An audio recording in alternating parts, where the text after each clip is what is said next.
أعوذ بالله من الشيطان الرجيم. بسم الله الرحمن الرحيم. السلام عليكم ورحمة الله وبركاته. الحمد لله رب العالمين، والصلاة والسلام أشرف الأنبياء والمرسلين وعلى آله وصحبه أجمعين. قال رب اشرح لي صدري ويسر لي أمري واحلل عقدة من لساني يفقهوا قولي. الله تعالى أعوذ بالله من الشيطان الرجيم وننزل من القرآن ما هو شفاء ورحمة للمؤمنين ولا يزيد الظالمين إلا خسارا. أما بعد. Alhamdulillah, yang bahagia Tuan Imam, Tuan Bilal, ahli jantah kuasa surau, tuan-tuan dan puan-puan yang dirahmati oleh Allah sekalian.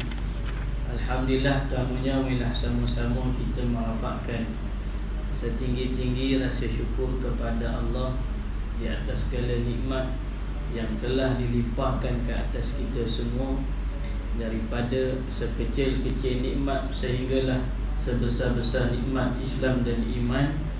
Mudah-mudahan dengan segala nikmat tersebut kita berusaha untuk menjadi hamba-Nya yang beriman, hamba-Nya yang bertakwa, hamba-Nya yang sentiasa mengikuti segala perintah-Nya dan juga mengikuti ajaran-ajaran sunnah Nabi sallallahu alaihi wasallam.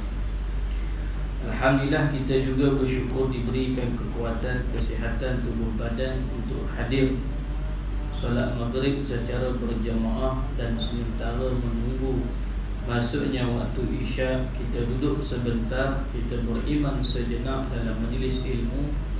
Mudah-mudahan Allah limpahkan kefahaman agama dalam hidup kita ini, dan kita guna kefahaman tersebut untuk mencari keredaan Allah di dunia ini dan di akhirat sana nanti. Amin, insyaAllah.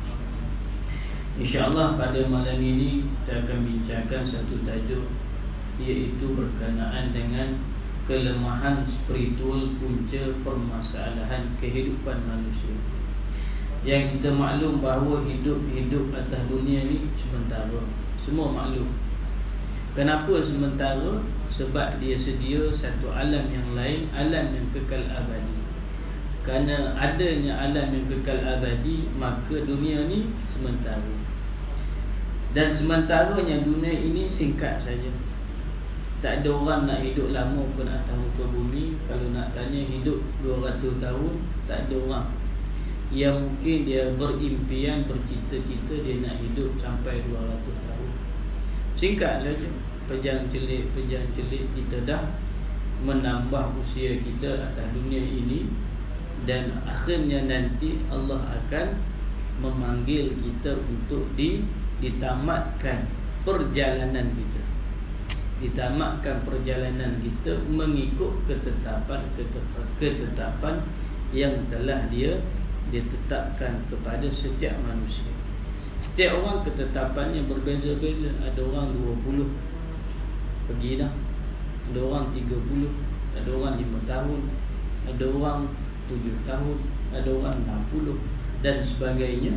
Maka itu adalah perjalanan yang singkat. Akhirnya nanti bertemu dengan Allah SWT. Walau bagaimanapun dalam perjalanan yang singkat tersebut, dia meletakkan pelbagai ujian. Kerana singkat ni, ujian ni dia letak banyak-banyak ujian. Kenapa ada ujian tersebut? Liyabluwakum ayyukum ahsanu amala. Dia bagi kita hidup, dia bagi kita nikmat, dia bagi kita pelbagai kemudahan-kemudahan, dan diberikan kepada kita panduan, dia datangkan ujian. Jadi ujian ni nak tengok sama ada kita ni ikut tak panduan dia bagi. Bila mana saat-saat kita diuji, barulah bila kita menghadapi setiap ujian tersebut, akhirnya kita lulus ujian.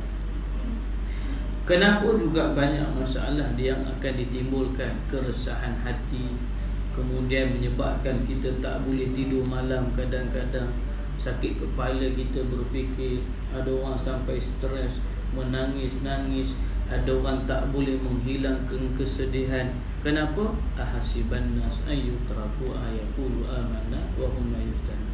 Kerana dia nak tengok kita sekarang ni, yang kamu sedih, yang kamu kecewa, yang kamu lemah, yang kamu tertekan. Maknanya kamu sekarang ni rasa apa? Rasa kehilangan atas makhluk, ataupun kamu tidak melihat sesuatu itu adalah ujian untuk kamu menilai sama ada ini adalah ujian daripada Allah untuk melihat keimanan kita. Jadi banyak masalah. Jadi sebab itu kita nak lihat macam mana punca masalah itu semakin bertambah. Sepatutnya semakin berkurang, semakin boleh diselesaikan. Bila dah ada panduan lengkap, sepatutnya boleh menjawab persoalan-persoalan hidup. Tapi kita tengok makin tambah masalah jenayah di kalangan anak-anak remaja kita semakin bertambah. Dulu vandalism saja, sekarang dadah, sekarang bunuh, sekarang merompak, sekarang mencuri. Anak-anak remaja kita dah sampai tahap tu. Kemudian dalam keluarga berlakunya penceraian yang begitu meningkat, ada perselisihan, ada konflik dalam rumah tangga. Maka akhirnya menjadi pilihan mereka adalah bercerai, berpisah. Begitu juga meningkatnya penagih-penagih dadah.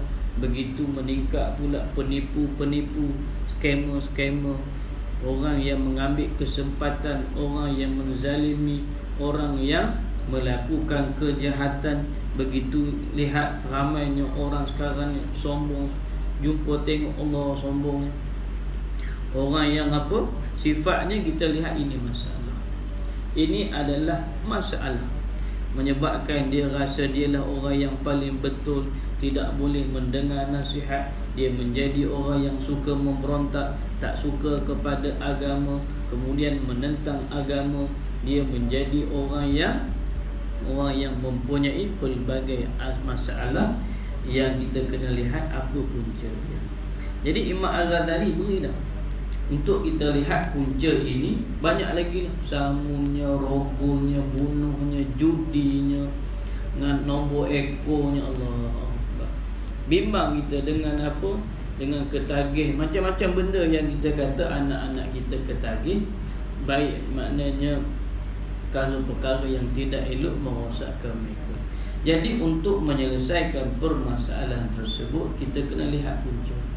Punca ini perlu kita hilangkan. Punca ini perlu kita atasi, barulah kita boleh selesaikan masalah.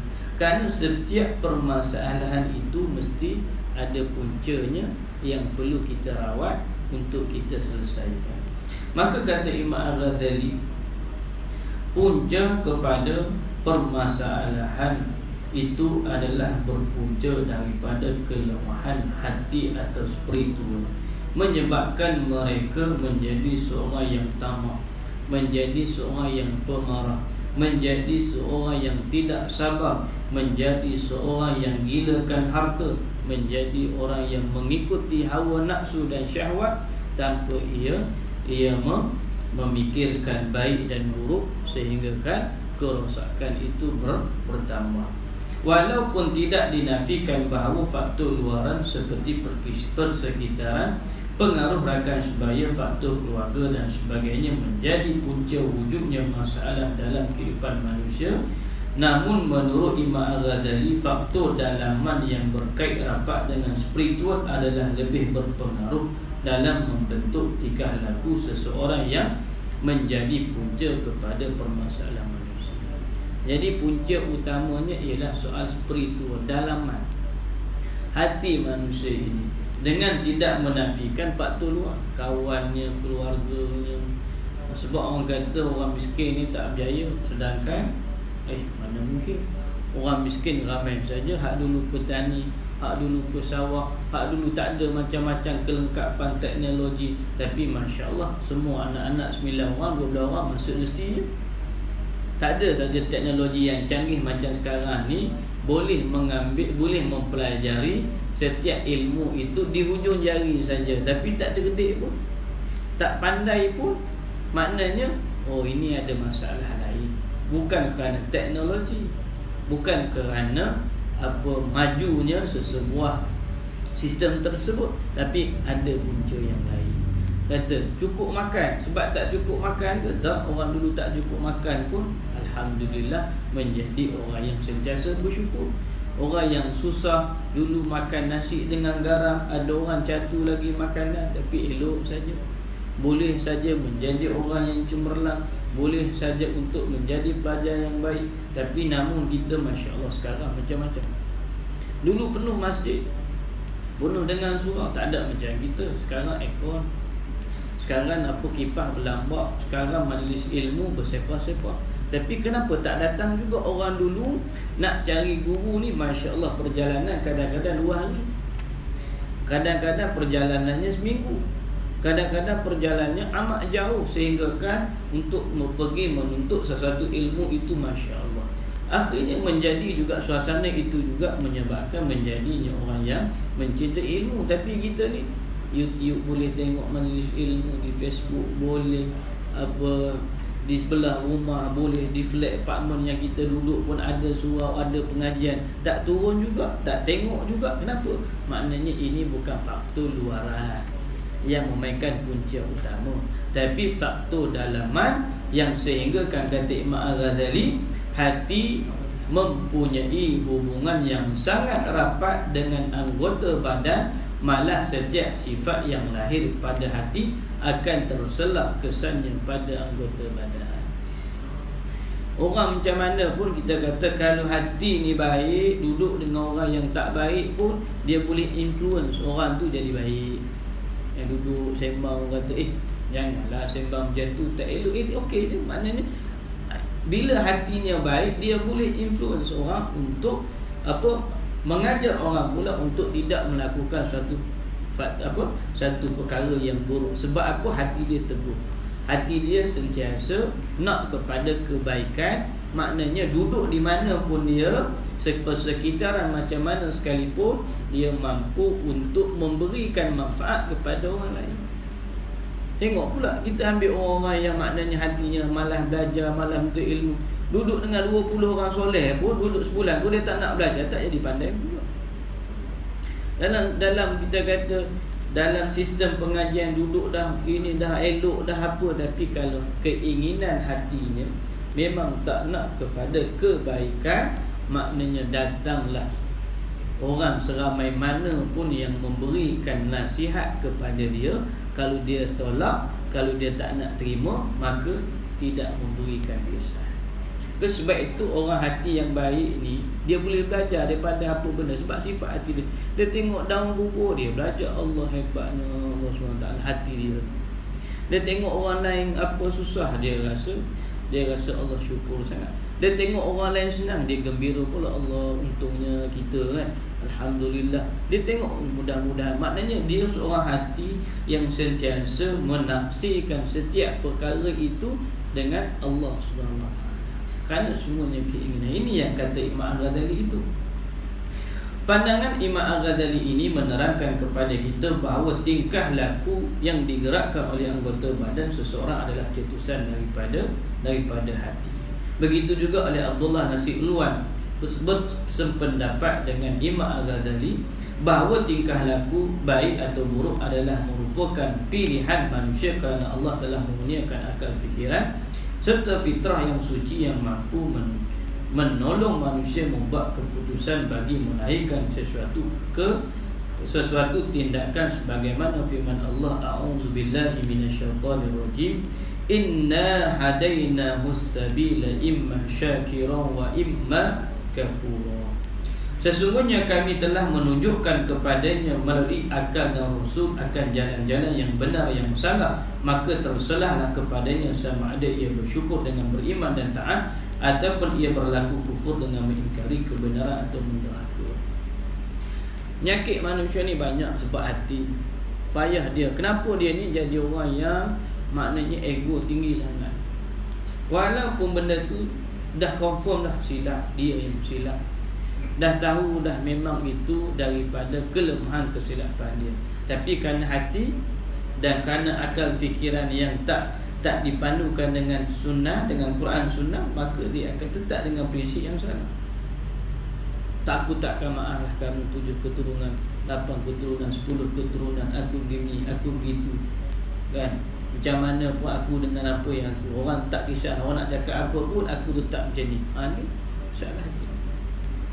Sedangkan dia duk membaca tentang sirah Nabi sallallahu alaihi wasallam. Bagaimana pemaafnya baginda sallallahu alaihi wasallam. Bagaimana kasihnya, sayangnya Rasulullah walaupun dihina, dibaling dengan batu, dicaci. Banyak peristiwa yang kita boleh lihat dalam sirah. Seorang Yahudi pernah menarik kain serban sehinggakan terbekahnya pada leher. Nabi pergi di Taif, Nabi dibaling, dicaci. Akhirnya Nabi sallallahu alaihi wasallam membalasnya dengan kasih sayang, kerana itulah kekuatan pada hati. Tapi kita manusia, sikit saja Allah uji dia, mempersalahkan Allah. Kenapa aku diuji macam ni? Kenapa aku begitu? Kenapa aku ni begini? Kenapa aku tu begitu? Akhirnya dia mulalah untuk mengambil keputusan yang salah, seolah-olah dia protes hukum hakam Allah. Siapa yang rugi duk protes ni? Kamu yang rugi. Kamu duk protes hukum hakam Allah itu melalui perbuatan, walaupun tak mengatakan melalui lisan, tapi perbuatan dia tu. Dia tak semayang. Dia tak semayang. Kerana apa? Diuji kehilangan orang tersayang, ataupun dia hidup dalam keadaan ditipu, dia susah, dia kecewa, dilukai oleh seorang lelaki, ataupun ditipu oleh seorang wanita. Akhirnya dia rasa ini tak adil bagi dia. Akhirnya dia ambil dadah, akhirnya dia buat tatu pada tubuh badan dia. Akhirnya dia cuba untuk membuat lagi kerosakan yang lain, menandakan bahawa dia tidak setuju ataupun dia tidak redha apa yang telah Allah tetapkan dalam hidup dia itu. Ini yang kita kata punca masalah. Sedangkan Allah memberi pilihan dengan adanya akal fikiran untuk kamu memilih.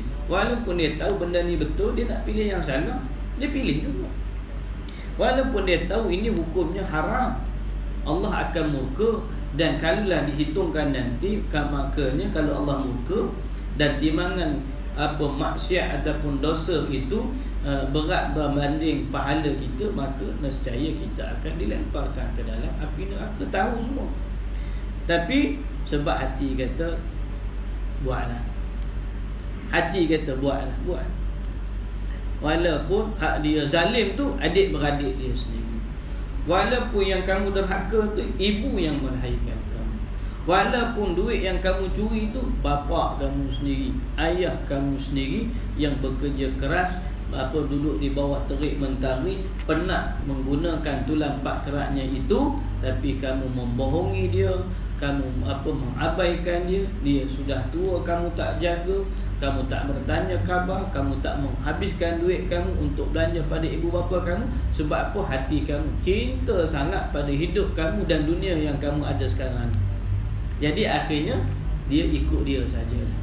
Orang nak cakap apa pun terpulang pada orang, kerana ini pilihan dia. Dalam firman Allah yang lain, Allah SWT menegaskan bahawa dia telah membekalkan akal fikiran dan fitrah suci untuk manusia membuat keputusan dengan bijaksana sewaktu memilih antara kebaikan dengan kejahatan. A'udzubillahi minasyaitonirrajim. Wa mal hayatud dunya illa la'ibun wa lahu waladdarul akhiratu khairul lil ladzina yattaquna afala ta'qilun. Dan tidaklah dinamakan kehidupan dunia melainkan permainan yang sia-sia dan hiburan yang melalaikan, dan demi sesungguhnya negeri akhirat itu lebih baik bagi orang yang bertakwa. Oleh itu tidaklah kamu mahu berfikir. Jadi Allah mengurniakan kepada kita keistimewaan adanya akal fikiran yang mampu membuat keputusan dengan bijak. Tapi bila ada masalah di hati ini, memang dia buat keputusan yang tidak bijak. Solat berjemaah itu pahalanya 27 kali ganda, tapi dia pilih duduk depan TV lagi. Dia memilih untuk duduk di kedai kopi lagi, sebab hati kata duduk sini lah. Kita minum teh lah, teh tarik, duduk kedai mamak, orang dah azan maghrib, orang dah apa, duduk di kedai lagi. Pergi lagi pasar malam, boleh pergi je lepas maghrib, boleh pergi saja sebelum maghrib. Tapi sebab hati kata tak apalah, jomlah kita pergi jalan-jalan, pergi beli belah. Orang menjual tu, itu kerja dia, tak apalah, komitmen dia macam tu. Ni kita ni bukan penjual, pembeli. Boleh beli sebelum maghrib, boleh beli selepas maghrib, lepas isyak. dan sebagainya. Tapi tak, hati ni tak boleh. Nak pergi juga tanya dekat-dekat azan maghrib. Pergi juga. Nak duduk kedai pun macam tu juga. Duduk lepak kat kedai, dekat-dekat 10 minit nak azan maghrib, duduk lagi. Dah azan maghrib, duduk minum lagi, sembang pula, tengok lagi TV. Ataupun pun sembang, akhirnya nak masuk isyak, dah tak sempat sembahyang isyak, azan isyak, akhirnya habis masa begitu saja. Sebab apa? Hati. Tapi ada orang bila Allah dengar azan, Allahu Akbar, Allahu Akbar, hati dia kata tak boleh, aku kena tinggalkan ni. Benda yang tak ada apa pun aku tinggalkan ni, tak rugi, bukan usaha kecil. Lainlah kalau dia ni memang kerja dia, doktor yang tengah jaga pesakit, nurse tengah yang jaga pesakit, pilot yang tengah bawa kapal terbang, pemandu bas yang tengah, takkan dia nak berhenti pula masa tu. Maknanya orang yang tak ni, kita tak ada apa-apa pun, tak ada apa-apa, tapi duduk lagi bergerak. Sebab apa? Hati kita pilih. Sedangkan hayya 'alas solah, hayya 'alal falah, mari tunggu, mari sembahyang, mari menuju kepada kejayaan dunia akhirat. Tapi hati kata aku tak nak. Hatilah mana punca hati, pilih lagi dunia. Kan? Membaca Quran itu tahulah alif lam mim, ganjarannya 10 10 10, alif 10, lam 10, mim 10. Tapi tak nak juga baca. Walaupun satu ayat. Walaupun satu. Ada orang kita tanya satu ayat boleh? Tak boleh. Tak boleh nak membaca satu hari walaupun satu ayat Al-Quran. Sebab apa? Hati. Ada orang nak zikir pun tak boleh. Selawat 10 kali. Memang saya tak selawat lagi lah hari ni, kecuali dalam sembahyang. Tadilah. Tu pun kalau sembahyang. Hak yang meninggalkan sembahyang tak ada detik hati, maka inilah yang dikatakan oleh Allah, kehidupan yang itu akhirnya mensia-siakan kamu. Sebab dunia ini akan menjadi sia-sia pada orang yang tidak bijaksana. Menjadi sia-sia. Sedangkan tangan elok Allah bagi 5 jari, sebelah 10 jadi. Elok Allah bagi telinga, ada gegendang yang elok boleh dengar dengan baik. Orang baca Quran kita dengar, orang apa mengajar kita boleh dengar, apa orang baca hadis boleh dengar. Elok telinga, alhamdulillah. Ada mata boleh melihat, kita boleh lihat. Tapi tiba-tiba dengan pelbagai nikmat kita sihat pula. Tak ada pula lah kena ujian macam dekat negara yang sekarang ni diuji. Bimbang nak keluar rumah, tak boleh keluar shopping kompleks, tak boleh nak pergi berhimpun ramai-ramai pun tak boleh. Takut nanti kena virus, coronavirus, takut. Tapi kita alhamdulillah Allah tak uji macam tu. Selesa nak pergi ke mana boleh. Nak masjid pun tak payah takut, nak pergi shopping kompleks pun tak takut. Tapi kita melangkah kaki waktu yang sepatutnya kita ke masjid, kita pergi tempat yang tak ada memberikan faedah pada kita. Yang kita sebut tadi tak ada keperluan. Yang ada keperluan tu tak apalah. Ni saja-saja ni. Duduk melepak, duduk begitu, duduk begini. Allah, macam mana? Mana? Itu maknanya kata Allah SWT, mereka menjadikan hidup mereka ni lala dengan dunia yang memang dunia tu sifat dia macam tu. Siapa-siapa pun termasuk diri saya sendiri, kalau ambil benda tu seronok. Seronok. Apa tak seronok? Kita tak pergi je. Kalau pergi seronok. Kan masuk karaoke ada 2-3 orang perempuan pula.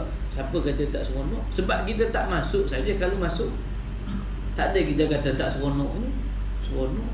Tapi kerana apa? Kita tak nak buat pilihan gitu. Sembang-sembang apa sekarang ni macam-macam, apa dengan apa media sosialnya, boleh ada download apps apa semua. Hak ni maknanya kita boleh berbuat sampai bila-bila pun. 2-3 pagi kita letak jantina kita lelaki, dia perempuan, kemudian nak bersembang tak ada masalah. Kan orang pun tak risau, bini kita dah tidur kita bersembang. Oh awak buat apa begini-begini, duduk masing-masing, you hantar gambar, you I hantar gambar I. Seronok seronok. Cuma tak buat saja. Tapi kalau kita buat memang seronok. Tapi kita tak nak berpilih begitu. Sebab apa? Allahu Akbar. Benda itu melalaikan kita. Seronok. Kita duduk dalam dewan yang penuh dengan audio yang canggih, kemudian dinyanyikan lagu-lagu pula, kita pun rasa nak goyang, kita pun rasa nak menari, kita pun rasa. Sebab memang lagu-lagu ini mengenakkan siapa pun yang mendengar. Oh sedapnya, sedap. Memanglah kalau kita duduk layan. Tapi kalau kita tak boleh nak duduk dengar ni, hagi lalai pula, maknanya kita boleh membuat pilihan tersebut. Maka ini yang dikatakan oleh Imam Al-Ghazali dan memetik ayat daripada Al-Quran. Begitu juga dalam surah An-Nahl ayat 89, A'udzubillahi minasyaitonir rajim. Wa nazzalna 'alaikal kitaba tibyanan likulli syai'in wa hudan wa rahmatan wa busyra lil muslimin. Dan kami turunkan kepadamu Al-Quran menjelaskan tiap-tiap sesuatu dan menjadi hidayah petunjuk serta membawa rahmat dan berita yang menggembirakan bagi umat Islam. Jadi bila spiritual ni lemah, maknanya spiritual yang lemah dia tidak akan mengambil Al-Quran dan Sunnah sebagai pedoman dan panduannya. Dia nak lagi ambil manusia. Dia nak ikut juga walaupun Quran kata tak boleh begitu, tak apalah. Sebab dia ada nak penasihat dia. Dia ada kawan yang menyokong dia. Walaupun maknanya dia tahu menutup aurat tu haram, tapi tak apa, peminat saya sokong. Kekuatan saya ni pada peminat. Biarlah saya berkorban untuk peminat. Hak ni Nabi kata, padamkanlah api kamu. Apa makna api? Maksiat. Padamkanlah, jangan kamu membakar diri kamu dengan maksiat yang kamu lakukan. Kerana Al-Quran dan hadis Nabi jelas membawa hidayah untuk kamu, iaitu membawa petunjuk untuk setiap gerak-geri dalam kamu melakukan tindakan. Jangan buat ikut suka kita. Sebab ikut suka kita nanti maknanya yang menilai ikut suka kita tu kita lah. Semua orang sekarang ni kebanyakan suka dia sendiri nilai. Tak, betul dah ni, betul dah ni, itu pandangan dia je, itu kata dia je. Jadi maknanya kita ignore, kita neglect apa yang orang kata kepada kita, itu menyebabkan kita rasa apa yang aku berpegang ni betul. Akhirnya hati kita ni keras. Tak boleh nak berlapang dada dengan setiap nasihat. Akhirnya kita menyandarkan keputusan kita dan juga tindakan kita itu pada diri kita, dan kita menolak penilaian daripada orang sekeliling kita. Begitu juga penilaian yang orang bawa daripada Quran dan Sunnah. Ramai mana duk mengajar juga, dia duduk membawa ajaran-ajaran yang salah. Tapi bila kita tegur, tak betul dah, pemahaman saya ni begini, Allah begini. Kadang ramai mana yang mengajar ilmu akidah tapi menyesatkan orang dengan fahaman akidah yang dipelajarinya tanpa ilmu berguru dan juga dengan disiplin ilmu yang sebenar. Dia duk faham cara dia. Bila tafsir Quran, ditafsirkan bukan melalui mufassirin, tapi ditafsirkan dengan akal fikiran dia. Maka akhirnya orang-orang sebegini menjadi punca kepada masalah dalam hidup. Akhirnya orang-orang yang nak senang agama ni ikut dia. Sebab apa? Dia kata selagi mana kamu ni lalai, tak perlu sembahyang. Sebab ambil ayat Quran kata, janganlah kamu mendekati sembahyang ketika mana kamu lalai. Jadi ketika mana kita lalai ni, tak payah mendekati sembahyang. Pula habis rosak lah. Sebab apa? Dia memahami Al-Quran itu dengan fikiran hati yang penuh dengan kelemahan yang dia tak nak mengambil hidayah yang sebenarnya daripada Al-Quran dan Sunnah. Sesuatu yang pasti, kenyataan yang disebutkan ini semakin memperkukuhkan kefahaman kita bahawa faktor dalaman atau spiritual adalah merupakan penggerak utama kepada penampilan sesuatu tingkah laku, sama ada baik ataupun buruk.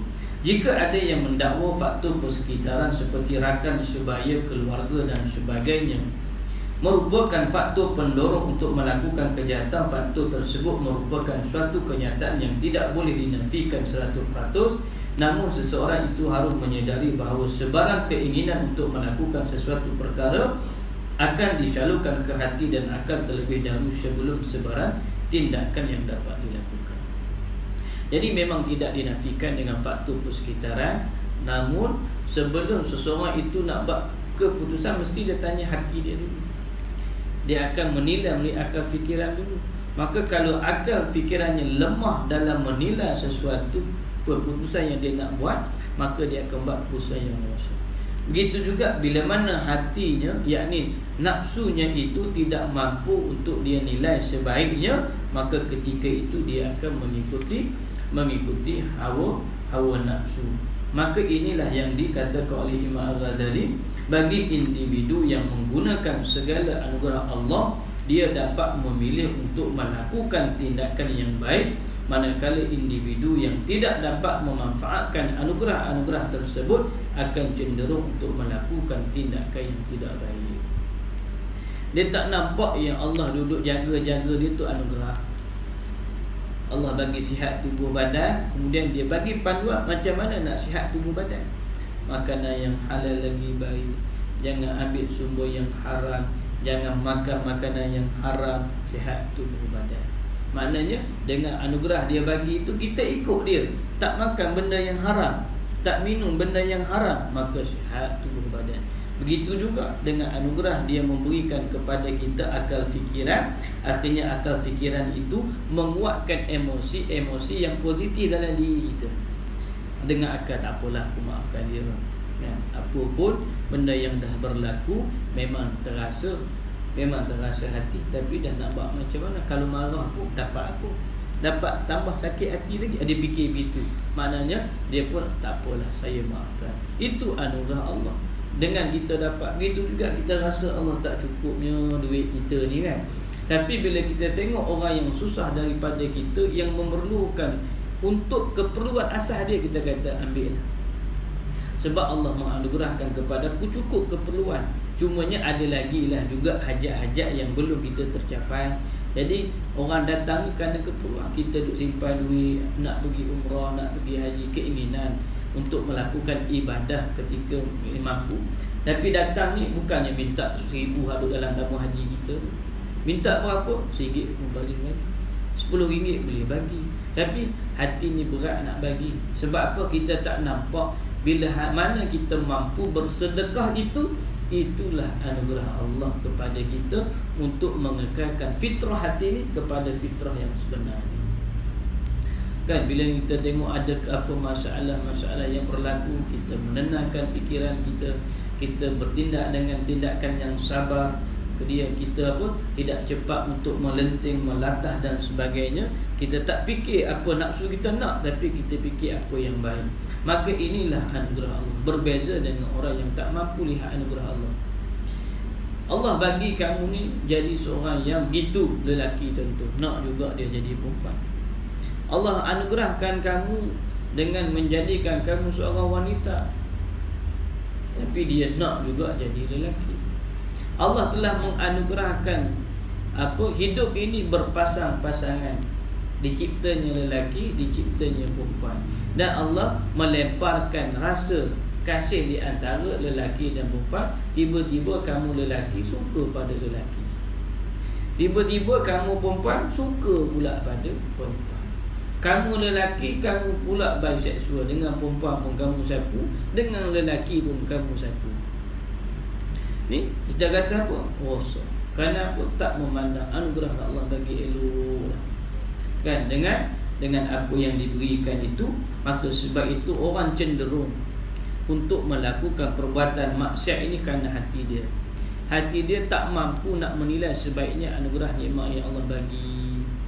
Kan orang mengamalkan seks bebas sebab dia sihat lagi.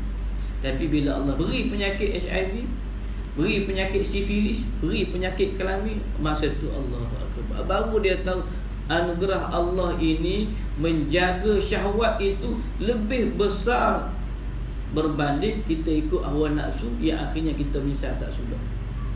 Orang duk cucuk-cucuk, ambil dadah, tengok diagnosis kena HIV/AIDS. Masa tu barulah dia tahu bahawa Allah besarnya anugerah kalaulah menahan diri daripada mengambil najis dadah tersebut.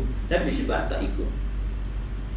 Begitu juga duk mengamalkan seks bebas, dia ada isteri kat rumah, tapi kat luar pun dia melayan pelacur, pergi tengok, cek diagnosis, batuk-batuk, demam semua, tengok positif HIV/AIDS.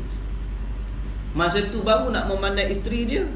Masa tu baru nak memandang anak-anak. Allah, aku dah rosakkan hidup. Itu tak nampak Allah. Banyak lagi yang kalau kita nak tengok begitu juga. Beraduhnya kita ada isteri yang baik, yang boleh dengar, yang boleh tahan perangai kita, yang masak lagi walaupun kita marah dia, menunaikan nafkah kita walaupun kita berkasar dengan dia, masih lagi melayan kita. Tiba-tiba kita buat di belakang tu, di belakang dia, kita buat benda-benda yang tak elok. Akhirnya bila dia minta fasad, minta cerai dan cerai dengan dia, barulah hidup kita terumbang-ambing. Orang pun tak layan kita. Macam mana isteri kita dulu layan kita, barulah menyesal. Hak ni manusia yang tidak melihat anugerah-anugerah itu, dan akhirnya mereka mengikuti hawa nafsu yang menatijahkan daripada hati dan nafsunya itu melakukan perbuatan-perbuatan yang dimurkai oleh Allah, kecuali orang-orang yang membimbing hati dan nafsunya ke jalan yang diridainya. Dan untuk tujuan itu pula perlulah memfokuskan kepada aspek-aspek spiritual yang lebih serius berbanding aspek-aspek lain. Jadi ini yang kita kena lihat, pembangunan spiritual. Tidak salah kepada kita menekankan soal akademik kepada anak-anak kita, bagus. Nak jadikan dia saintis, nak jadikan dia doktor, nak jadikan dia pilot, nak jadikan dia arkitek, nak jadikan dia engineer, nak jadikan dia sesiapa pemimpin sebuah negara, nak jadi apa, jadilah. Tetapi yang lebih baik, yang lebih penting sebelum itu adalah bagaimana untuk kita memastikan dia ini menjadi seorang saintis yang beriman, menjadi seorang doktor yang akidahnya benar, menjadi seorang pilot yang memahami tanggungjawab sebagai hamba Allah, menjadi seorang yang berjaya, tidak lupa diri bahawa dia ini hidup sementara saja di atas muka bumi. Jika tidak jadi pilot, ambil ayah dia letak di rumah orang tua. Dia jadi doktor, tapi dia tak menziarahi pun ibu bapa dia di kampung, sakit, batuk, demam, panas, apa benda, biarlah. Dia jadi orang yang kaya raya, tapi dia tak boleh membahayakan ibu bapa. Bahkan dia jadikan ibu bapa dia seperti orang gaji. Nak, saya dah bagi duit, saya dah bagi duit, saya dah bagi duit. Jadi kuli dia pula. Sebab apa? Sebab dulu masa dididik itu, kita tak menekankan elemen yang sangat penting sebelum itu, ialah hatinya macam mana. Bila dia menjumpai sesuatu ilmu, dia kata, ilmu ni daripada Allah, maka sebab itu aku mesti memanfaatkan ilmu ini. Bila Allah bagi aku suatu kemahiran, kepakaran, maka aku mesti guna untuk dimanfaatkan pada umat. Jadi ini yang sepatutnya perlu kita lihat. Pandangan Imam Al-Ghazali dan Abdullah Nasir Ulwan yang mengatakan sesuatu tingkah laku seseorang itu berpunca daripada hati dan dirinya sendiri, mempunyai sedikit persamaan dengan pandangan tokoh psikologi barat, terutamanya Abraham Maslow. Meskipun kedua tokoh humanistik ini tidak menafikan peranan persekitaran dapat mencorak personaliti dan tingkah laku seseorang, namun mereka lebih menekankan kepada aspek dalaman diri seseorang itu sendiri. Jadi orang barat pun, psikologi barat pun bersetuju dengan pandangan Imam Al-Ghazali dengan Abdullah Nasir Ulwan bahawa dalaman itu faktor yang sangat penting menterjemahkan perbuatan seseorang. Kalau dalaman tu elok, datanglah macam mana pun elok dia. Dia elok, dia pasti elok. Sebab apa? Dia tahu macam mana nak menghadapi setiap situasi yang berlaku pada dia.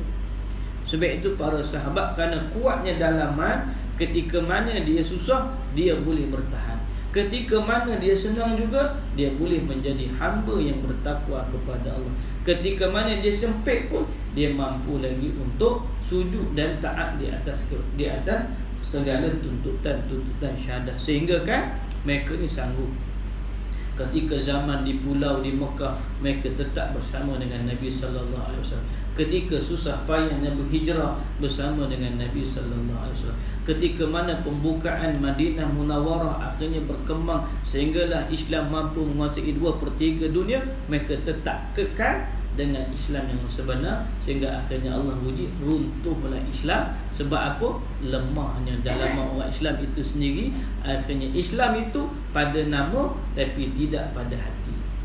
Islam itu pada pakaiannya sahaja tapi tidak pada perbuatannya. Sebab apa?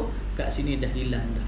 Ilmunya sudah tidak ada, taklimnya sudah tidak ada, tarbiyahnya sudah tidak ada, islahnya sudah tidak ada. Jadi menyebabkan akhirnya rosaklah umat Islam itu sendiri. Akan datang berbundung-bundung masalah demi masalah demi masalah, kerana kita tidak menyelesaikan masalah yang sepatutnya. Anak menangis, sepatutnya nasihat, jangan menangis sebab nak telefon tak elok. Tapi cara kita bagi telefon, sepatutnya sebelum bagi telefon tu, kalau nak menangis sebab telefon, ayah tak bagi sebab ni benda ni lalai. Duduk dulu, pergi dulu selesai mengaji Quran apa benda. Kalau ayah nak bagi, baru ayah bagi. Alung, angah, adik boleh tengok telefon ni bukan sebab nak, sebab ayah izinkan. Sepatutnya didik macam tu. Tapi ngengek menangis sikit, nah ambil, nah ambil. Itu yang kita tidak mendidik hati. Begitu juga, bang saya nak ni, saya nak ni, saya nak ni. Kita beri kepada isteri kita bukan kerana dia minta, tapi apa yang patut kita beri, dia tak minta, kita akan beri. Yang nah, ni apa ni bang? Tak adalah kan, awak jaga anak-anak sajalah, teringin nak beli hadiah. Bukan hari jadi, tak apalah bang, ambil. Mana kita didik isteri kita itu dengan maknanya tindakan kita daripada hati yang adanya kasih sayang. Bukan kerana lama macam mana dia anniversary tak sambutkan, kawan tu dah duduk upload gambar lah gini, tak sambut birthday kan gini-gini. Jadi kita duduk tunjuk pada tu bukan soal hati. Sepatutnya kita didik. So hari jadi angah lah, okey jom jom bawa kita buat anak ini. Gimana ni ayah? Kita beli hadiah untuk mak. Kenapa beli hadiah untuk mak? Itu hari jadi elok. Kan mak kan mengandungkan alung, menyusukan alung. Ini kita bagi faham dia. Kita tak beritahu apa jadi. Esok tak ada sambut, tak adanya, tak ada apa pun. Tapi kita buat je. Tapi sebelum kita nak sambut jadi dia tu, kita didik dulu dia. Kita didik dulu dia supaya dia faham apa yang sepatutnya dia dapat dulu sebelum dia menyambut hari kelahiran dia tu. Tapi ada orang tak kan, dengan menunjuk sana, menunjuk sini. Mungkin dengan niat tidak nak menunjuk, tapi dah memang media sosial begitu, akhirnya merosakkan dia. Jadi dah masuk insya-Allah alam, sekadar itu saja dapat kita bincangkan pada malam ini. Mudah-mudahan memberikan manfaat kepada diri saya dan juga tuan-tuan dan puan-puan untuk kita mendengar sedikit pengajian pada malam ini. Punca caranya banyaklah, perbincangan oleh Imam Al-Ghazali dan banyak lagi tokoh-tokoh ulama yang lain. Mudah-mudahan di pengajian-pengajian yang lain, ceramah-ceramah kita dapat melihat bagaimana cara-cara yang diajarkan kepada kita untuk mengukuhkan hati dan juga spirit kita. Wallahu a'lam. Yang baik datang pada Allah yang Maha Sendiri. Assalamualaikum warahmatullahi wabarakatuh.